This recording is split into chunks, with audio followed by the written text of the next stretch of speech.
Hello and welcome back to a brand new episode of the Moran Show. Week 4 of college football is all but wrapped up. There are two teams in the top 10 that are still playing. That's USC and Washington. But on this show, we're going to talk about the best games, the most important games of the day: Ohio State and Notre Dame, Oregon beating Colorado. We're going to talk about Alabama beating Ole Miss, Jalen Milroe starting at quarterback because we know last week he was benched in favor of Tyler Buckner. I'm going to give my top 5 Heisman candidates and also list some risers and fallers heading into week 5 of the college football season. Now let's get right into it. Oregon dominated Colorado 42-6. I didn't even see when Colorado scored. They should have been shut out in this game. It was that dominant. Yes, Colorado didn't have Travis Hunter, who is their best player and one of the best players in the nation. But was he changing his score? Absolutely not. It was not changing a damn thing. Oregon dominated Bo Nix 28 for 33, 276 yards, 3 touchdowns. Their running game was unstoppable. I mean, there was a point where it was 1st and 20, and they still managed to get a first down. Bucky Irvin was amazing with 89 yards. Jordan James had 54 yards. Noah Whittington had 45 yards. I mean, these guys were gashing Colorado's run defense, and Troy Franklin, a receiver for Oregon, had 126 yards and 2 touchdowns. This was the difference between a top 10 team in the nation in Oregon and a team that's ranked in the low teens in Colorado. And honestly, at this point, could we say that they were ranked because of the hype around them? You look at their 2 wins. TCU was a good win week 1, but knowing how good TCU is now, was that an impressive win? You would say no. The second win against Colorado State, they struggled against Colorado State.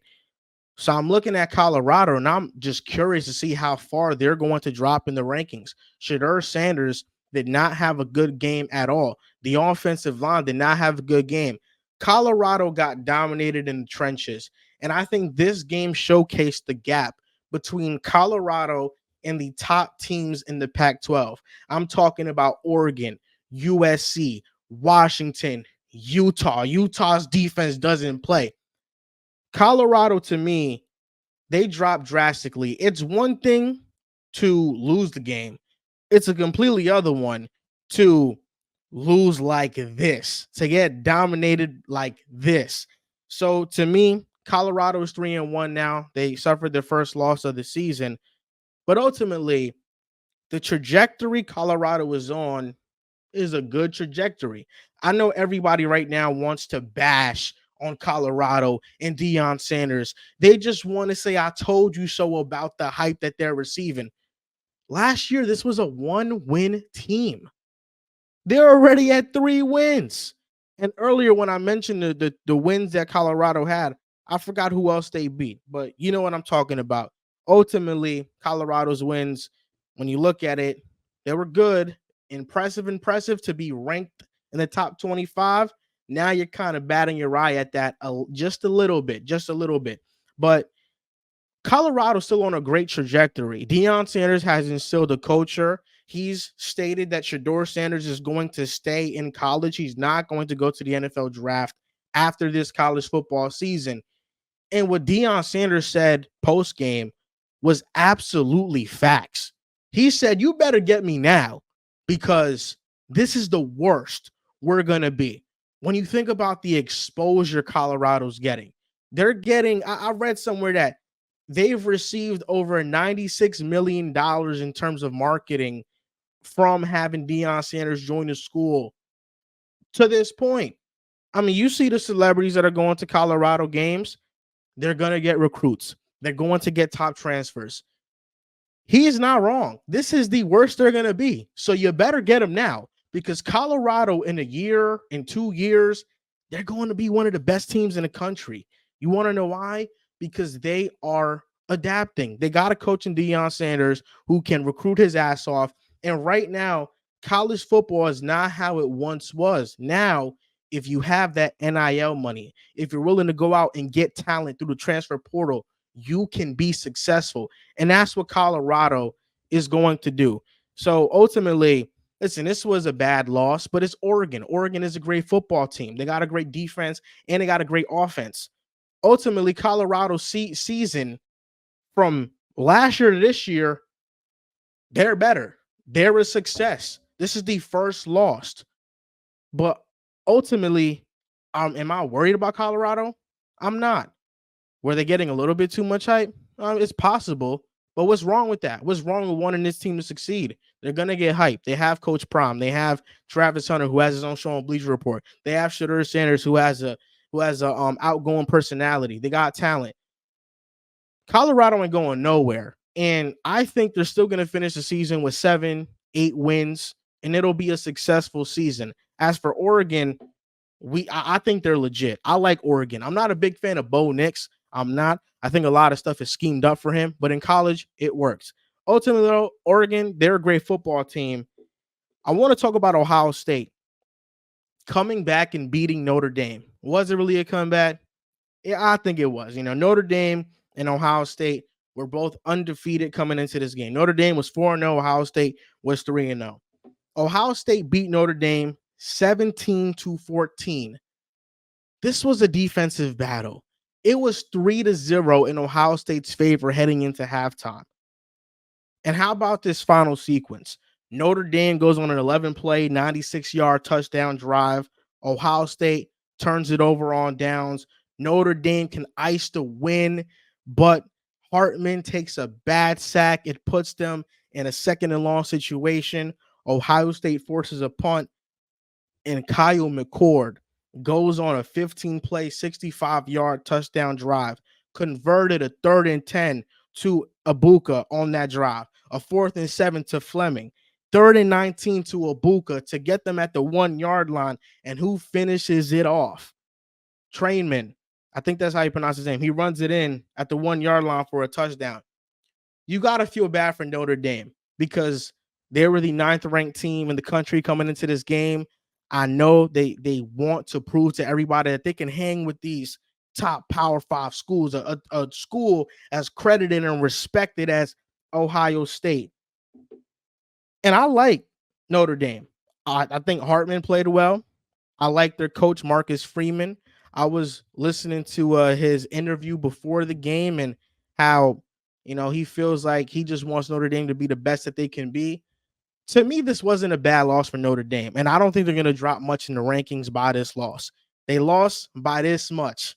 Had there been a couple less seconds on the clock, or had they converted a first down on that final offensive drive that they had, then we're talking about Notre Dame shocking Ohio State and moving up in the rankings. This was a close matchup, and Notre Dame played their hearts out. And I want to give a shout out to Benjamin Morrison, their cornerback, who did an amazing job on Marvin Harrison Jr. in this game. But what separated these two teams, in my opinion, because it was a defensive battle, but what separated it was just the playmakers. Ohio State, they got more playmakers. I got to give a shout out to Kyle McCord for going on the road and beating Notre Dame. But ultimately, I feel like he holds this offense back more so than he helps this offense. But the playmakers came to play. Ibuka had 96 yards. He made some outstanding catches, some clutch catches. Travion Henderson had a 60-yard touchdown run. It was the offensive playmakers for Ohio State that made timely plays that got them this win.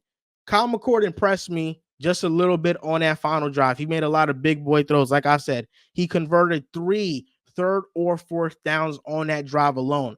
Ohio State still remains undefeated.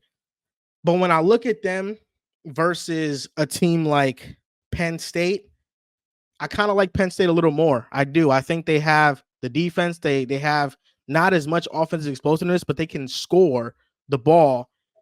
And I just don't trust Kyle McCord. I think I favor Penn State a little bit more. I know Penn State is higher in the rankings, and I feel like that's the way it's going to remain after this week. But Ohio State, this was a good win. This was a good confidence booster for Kyle McCord. Ultimately, heartbroken for Notre Dame because I feel like they deserve this win. Like I said, all their guys, they play well. I like Marcus Freeman as a coach, but you can't win them all. Talking about quarterbacks, Jalen Milroe at Alabama last week. He got benched for Tyler Buckner. Tyler Buckner was horrible. They put a freshman, Todd Simpson, in the game. He wasn't too much better. I guess he did the job, but it was against USF. It wasn't against a very good school. Jalen Milroe, it's as simple as this. He should be the quarterback moving forward for Alabama, and it shouldn't be much of a debate. Alabama beat Ole Miss 24-10. Last week, Alabama scored 17 points against USF. This week, they scored 24 points against a ranked team in Ole Miss. Milroe, 17 for 21, 225 yards, 1 touchdown, 1 interception. That interception was boneheaded, but that's the Milroe experience. It's going to be a roller coaster, an up and down roller coaster. That touchdown pass to the freshman Hale, that was a dot. It was a deep pass. He took a big time shot after the play. It took him a while to get back up from it. And Milroe offers a rushing threat to the offense. And with somebody like McClellan, a back as great as him, if you give him a better opportunity to be successful out there, ultimately, that's a plus, that's a bonus for your offense. The days of Alabama having these top end offenses, at least this year, talking about at the wide receiver position and at the quarterback position, they not here. They don't have a Matt Jones. They don't have a Bryce Young. They don't have a Tua. They don't have a Jalen Hurts even. They don't have that. They don't have the receiving talent that they once had on this current roster. They don't have that. Alabama, to me, although this was a win, I can't help but think that their ceiling is ultimately a very low ceiling because I don't think they're going to beat Georgia in the SEC championship game.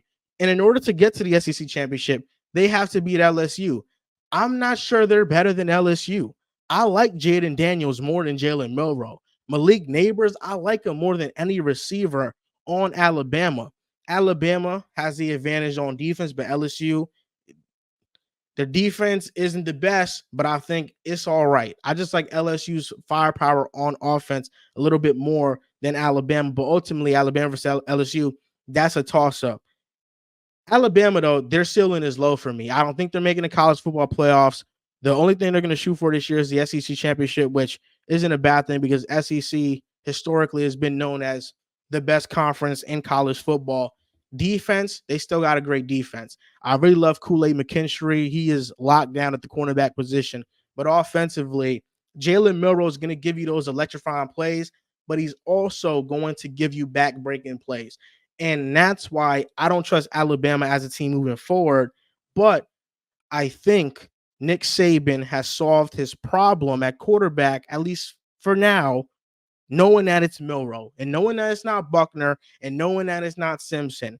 I feel like these powerhouses in college football have gotten worse because they have been unable to adapt to the new era of NIL and the transfer portal.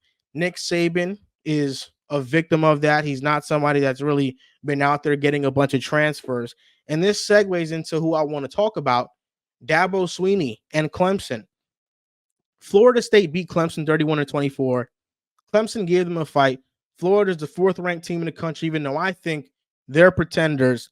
You can't help but admire what Florida State was able to do in this game. Their defense had some really important turnovers. Jordan Travis on a bad shoulder threw over 200 yards. He had 2 touchdowns.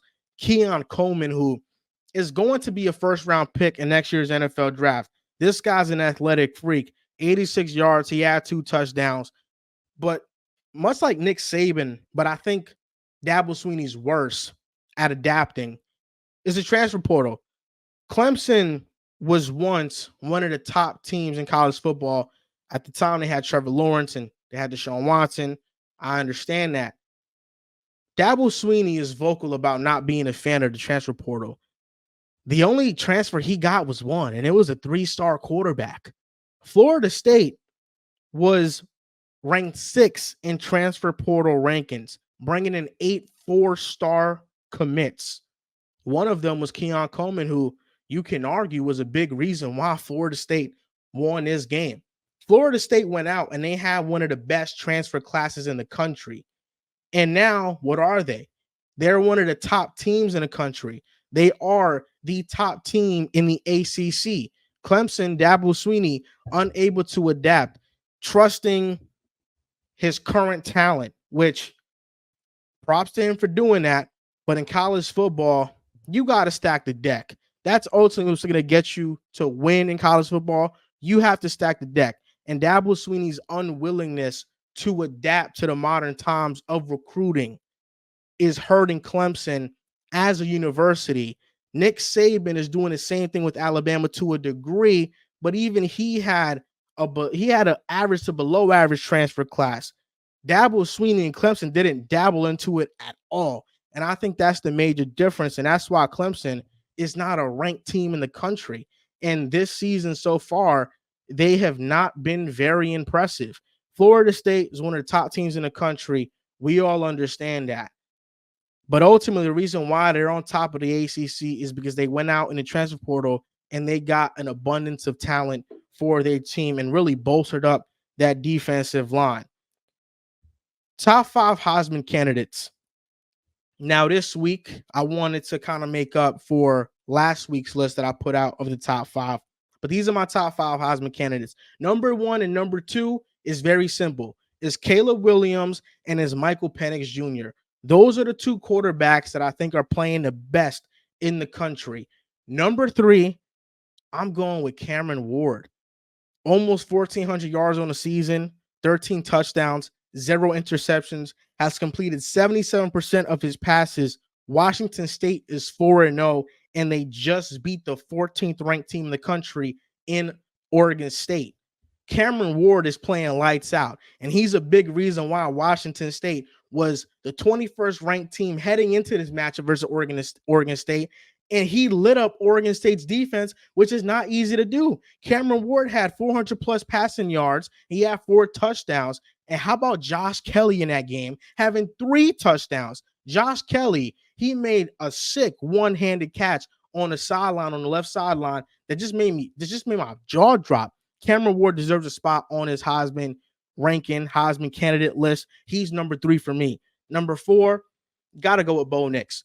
Oregon is 4-0. Bo Nix has almost 1,200 yards, 11 passing touchdowns, 1 interception, and he's completing over 77% of his passes. And Oregon is a top 10 team in the country. Number 5, I had to knock out Shedeur Sanders. I had to because of his performance against Oregon. Number 5, I got Jordan Travis.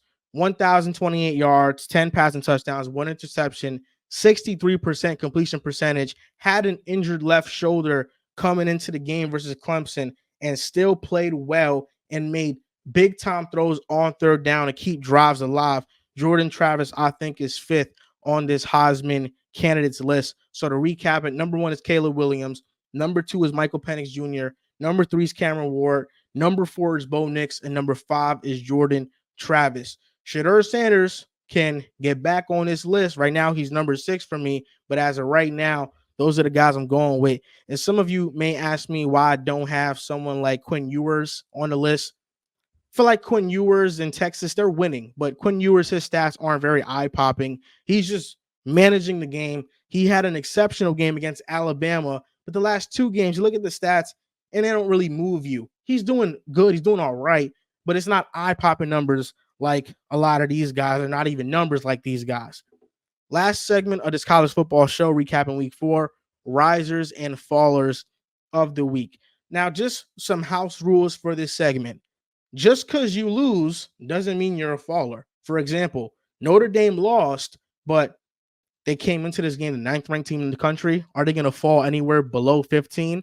I don't think so. Notre Dame showed a lot in this game, almost beating Ohio State. So for them, to me, they're not fallers. And you can win and not be a crazy riser. My risers, though, are Oklahoma, 16th ranked team in the country. They beat Cincinnati. I think Oklahoma's off to a great start. Their offense is humming with Dylan Gabriel, and the defense has played better than any recent Oklahoma defense that we've seen. Their defense is really shutting out opponents. I think in the last 3 games, they haven't given up more than 2 or 3 touchdowns. So to me, Oklahoma's a riser. They're going to keep rising in the rankings, and I'm really looking forward to a heavyweight matchup with them and whoever they face. My next riser is Washington State, led by Cameron Ward, 22nd ranked team in the country. I think I said 21st earlier. It's 21 to 22, but Washington State beating number 14 Oregon State. You go up against a tough defense like that. You light them up. You got to move up in the rankings. You beat a team in your own conference. You got to go up in the rankings. Washington State is going up in the rankings. And I got a team making the top 25 after this week. I got Missouri making the top 25 after this week. They're 4-0. Brady Cook is playing well. They beat Memphis 34 to 27. Memphis is not an awesome team, but Missouri's undefeated. And when you look at the fallers, Oregon State's falling because they lost to Washington State. Colorado is going to fall because they lost to Oregon. Is Colorado going to be out the top 25? Maybe. I don't think so, though. UCLA lost to Utah. They're ranked 22nd. But Utah got a great defense. They got a great team. Their defense, though, that's the backbone of that team. UCLA, I'm not sure if they're falling out of it, but could you make an argument that Missouri could be over Colorado or could be over UCLA? It's certainly there. But I think this team falls out the top 25. I think Iowa at 24, after losing to Penn State, I know Penn State is a great ass team and they're a powerhouse, but they could potentially fall out the top 25 and Missouri could take that place. Ultimately, I got Missouri taking the place of any team within like the 22 to 25 bracket range. I think they deserve a spot in the top 25. And Oregon has to move up. That was one of my risers too. Notre Dame was a 9th ranked team in the country. Oregon was number 10. Notre Dame just lost. Oregon just won. I think Oregon at least is getting that 9 spot or 8 spot. They're going to be a top 9 team in the country. But my risers are Oregon, Oklahoma, Washington State, Missouri, and my fallers are Oregon State, Colorado, UCLA, and Iowa. I'm really looking forward to seeing what the top 25 is going to be after week 4 of this college football season and heading into week 5. But that's going to do it for the Joel Moran Show. Just wanted to come on here and recap the games. Colorado versus Oregon. Oregon beating them down. Notre Dame losing to Ohio State by this much. Really great showing by Ebuka, Travion Henderson, Kyle McCord. Marvin Harrison Jr. had an injury in the game, but he looks fine. Ohio State, really gutsy, tough win, and Ryan Day had a great post-game interview after the win. Why Alabama found a quarterback in Jalen Milroe and how not adapting is hurting Alabama and Clemson.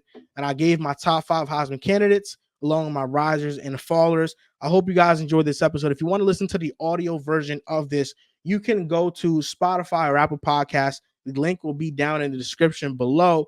And tomorrow, after the Sunday games of the NFL, we will be going live after prime time to recap week 3 of the NFL. So make sure you guys tune into that.